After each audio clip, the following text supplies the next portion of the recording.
Am I the a-hole for respecting a worker's stated boundaries, leading to lower raises and bonuses than her coworker? I manage a small team of 2 people, we'll call Jack and Jill, in a contracts department of a manufacturer. I hired both of them myself, as shortly after being promoted to manage the group after my then-boss left, both of my direct reports left. One because he retired, the other because she got pregnant and decided to be a stay-at-home mom. It was a struggle at first, since Jack and Jill were new to the company, but we quickly got into what I thought was a good place. They've both worked for me for 2 years. Jack is a single guy, no kids. Jill is also single, but explained to me in her interview 2 years ago that she is a mom to a 5-year-old, and work-life balance was extremely important to her. She said she'd give 100% during the scheduled working hours, 8:30 to 5, of which 1/2 hours lunch, but that she would not work extra hours, wouldn't take work home, wouldn't work weekends, and couldn't travel. I hired her with that understanding. We have a lot of routine work that can just be done anytime, part of the reason I can respect Jill's boundaries. But sometimes projects come along that require immediate attention. For example, we're in the Eastern time zone, and a contract may come in at 4 p.m., our time from our West Coast team, and they may want it reviewed and turned around that same day, with whoever does the review being available for follow-up into the early evening, as they're trying to close the deal. Jill can't take those projects because of her strict 5 p.m. limitation, so I either do them myself, or if Jack is willing and able to do them, he takes some of them. To be clear, I do not dump all of these on Jack. I do my share of after-hours work. I thought this arrangement was working well.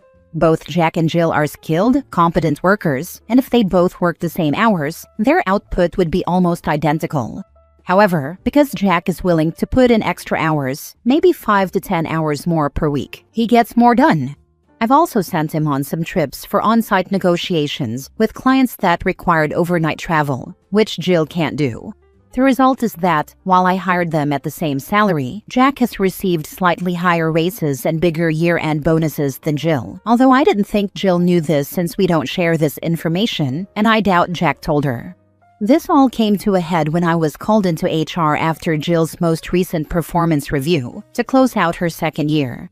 As I did the first time, I rated her successful. We only have 3 options: needs improvement, successful, and outstanding. We also are limited overall within the company to no more than 10% outstanding. And since I only have 2 direct reports, I have to lobby just to get even 1 outstanding. The first year I rated them both successful, and this year I rated Jack outstanding and Jill successful. If I had to pick between the 2, Jack is going to get the higher rating every time because of his willingness to go above and beyond a call when needed. Jill was upset that she was being penalized, her words, for her work boundaries. Somehow she had learned that Jack got bigger raises and bonuses than she did. Again, I don't know how she learned this. Maybe Jack told someone else what he made, and this got back to Jill through the grapevine. I said yes, that's because he does more work, because he is willing and able to stay late and work weekends, when we're in a crunch, etc. Jill said it was her understanding that she was allowed to work 8:30 to 5 Monday to Friday, and that's it.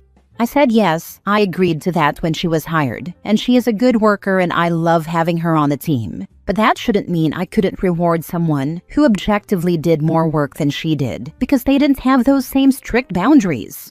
She asked how she could become outstanding, and I looked at the HR rep and said, if we're limited to 10% outstanding, I don't see how Jill would ever be outstanding as long as Jack is here, unless she suddenly becomes way more efficient, or he suddenly becomes less so, because they do equally good work but he does more of it. The HR rep then said, I understand, asked Jill to leave, and then reamed me for what I said, saying employee ratings weren't just about hours worked.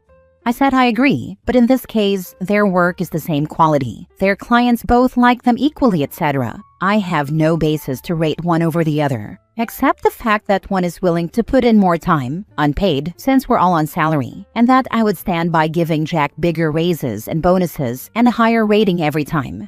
The HR rep said my bias against a single mom was showing, and I said, what? And walked out. None of this made any sense to me. Am I the a-hole?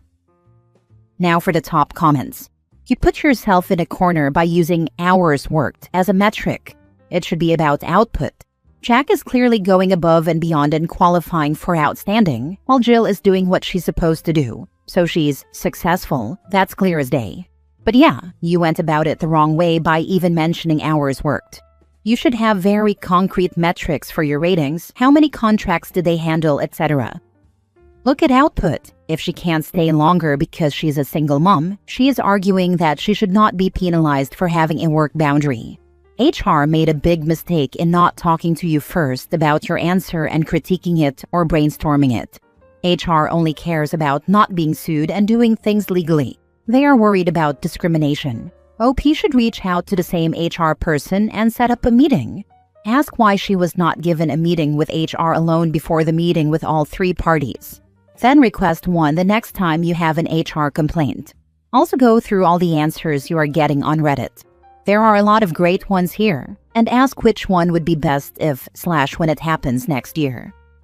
OP very clearly states their efficiency is almost identical. Jack works more hours, therefore his output is higher. This was clearly stated in what OP wrote.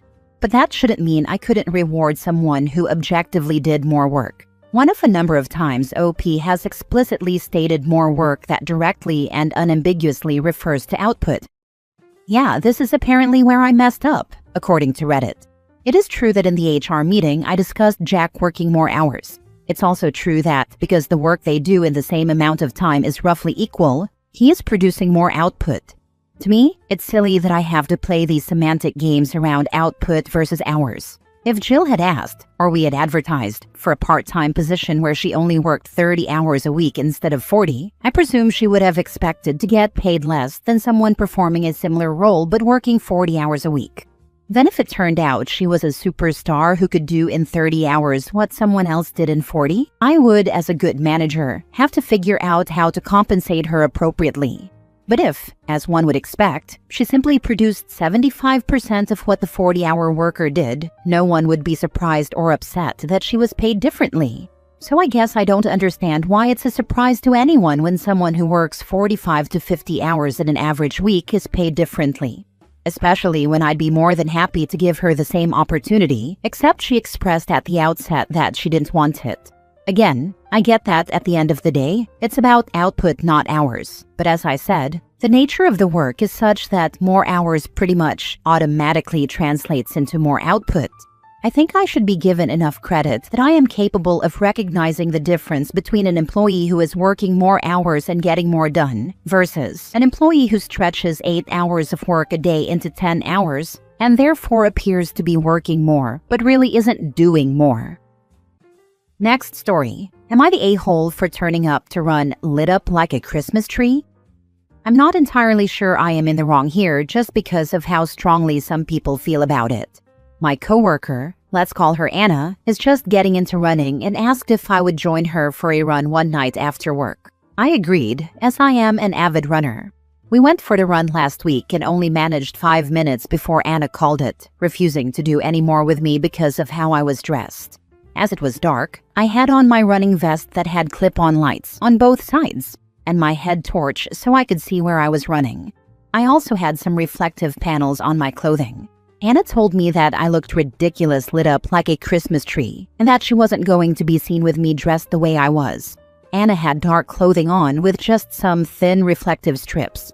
I told Anna that I take my safety when running at night seriously, because I was hit by a car 2 years ago when running. I didn't see the car as it came around the corner at speed, nor did they see me. It took me months to just get back on my feet, and I'm still not running the mileage I used to. I used to run without any lights and was just reliant on the small reflective panels on my clothes. Someone in our work group chat, it's a social chat not work-related, asked how the run went and asked if we were now going to have a team running club. Anna posted that the run didn't go to plan because I was dressed ridiculously, but that she loved the idea of having a team running club.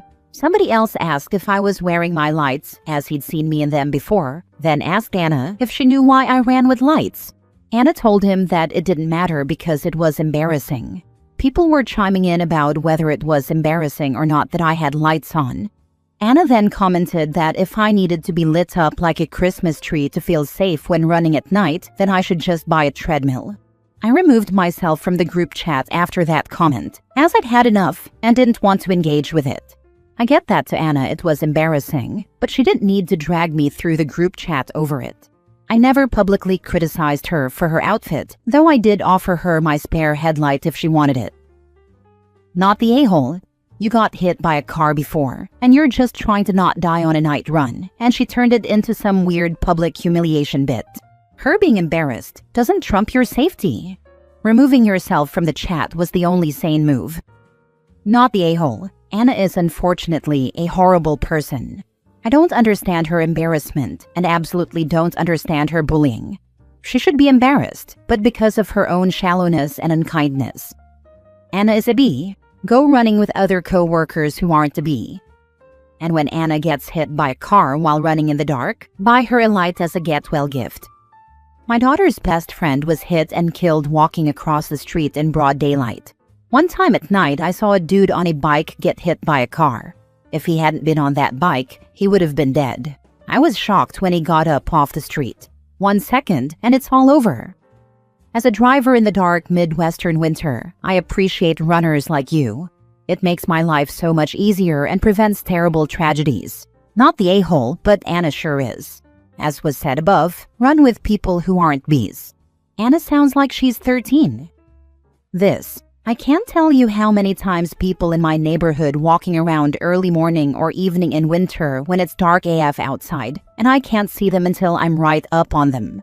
We don't have sidewalks, urban, so some are in the shoulder, that drivers also use regularly to go around cars turning left, and others literally in the road when there is no shoulder. My heart races for like half an hour. When I see cyclists or pedestrians wearing reflective gear, I am so thankful that they take precautions. Keep doing what you're doing, OP. Last story. My neighbors kept blocking the driveway to my garage, so I called council and got them towed. Am I the a-hole? Any advice? I moved to this house 4 months ago. I noticed a van parked entirely in front of the driveway, so I had to park far away and move in, walking my things through the rain. Very annoying. I settled in, and over those weeks, different cars kept parking in front of my driveway. Finally, I was gardening out the front when I saw the neighbor park his van in front of my driveway. I went up to him and introduced myself kindly and said I noticed he and, I think, his guests kept parking in front of my driveway. I wasn't sure if he had an arrangement with the previous tenants, but could he stop because I would like to use it? He looked shocked and said, "Oh, can your car even fit in the garage?" I said yes. For context, this is in the metro area of Sydney, a street full of old houses with tiny, narrow garages. Most people on our street don't use their actual garages, but instead park in front of their driveways. I know this is illegal. I would like to do the same with my driveway, and I think that even if I want to use my narrow garage once in a blue moon, I should have access to it. Since then, cars often still block or partially block my driveway. There is usually street parking anyway, but occasionally I have to park 200 meters away with heavy groceries or in the rain. So I have left a total of 5 notes on their cars when they block the driveway. The first couple of notes were nice and friendly, simply asking them to stop and that I need 24/7 access to the garage. The last 3 were more stern. They have a huge renovated driveway with 2 entries and auto fences, and they don't always use it. Often they just park in front of it. However, they are a huge family with 6 cars and a huge boat, plus always have guests and parties. I couldn't care less, but stop using my driveway. For some reason, entitlement, his wife parks her huge truck half blocking my driveway again, this time leaving it for 3 days. Today it was 40 degrees Celsius, 104 degrees Fahrenheit. I got home from the beach with a ton of things, and her car is still there, and their guests are taking up the rest of the close street parking. Annoyed, I decided to leave the note, but this time I took pics and reported it to council. I was unsure what would come of it. Unexpectedly, council came immediately and towed the car. I don't know what I expected, but I thought maybe they'd just talk to them, send a letter, or give a fine. I believe they will know it was me who reported them to council. Now I feel like they are going to try and confront me or do something because they seem like those kinds of people. I am a 29 female but look a lot younger. My housemates are 24 and 25 female, so I feel like they thought they could just do what they wanted and assumed we would be too intimidated. After they disregarded you the first time, I would have informed counsel then. Thank you. I actually did a couple of times, but I didn't take pictures, so maybe that's why they didn't come immediately like they did today. And if they keep blocking your driveway, take pictures and tow them each time. Eventually, they'll get tired of the financial consequences and the process of getting their vehicle back. Not the a-hole, it's refreshing to hear that local council did something useful. Also Aussie here, and when I had someone park across my driveway and I couldn't get out to go to work, I called the police and they said they couldn't do anything. It was nighttime, but I still wouldn't have thought to call council. Well played. I know, I was surprised. I have contacted them twice before and nothing came of it, but maybe because it was the third time and I had pictures they could see this a recurring issue. Or maybe they just had a quiet day. This happened to me in the past. A neighbor kept parking across my drive, even when my car was on it. I caught them doing it one day and confronted them. They said they could park wherever they liked because they were a nurse. Not sure what that gave them permission to park where they liked, but that's what they claimed. Anyway, it was still there the following morning when I needed to go to work, so I called the council and they towed it. She never did it again. If they confront you over it, just tell them tough. They've no right to park there. If they did, the council wouldn't have towed them. They're in the wrong and have no right to complain. Tell them if they do it again, you'll do it again. You're not the one being an unpleasant neighbor, they are.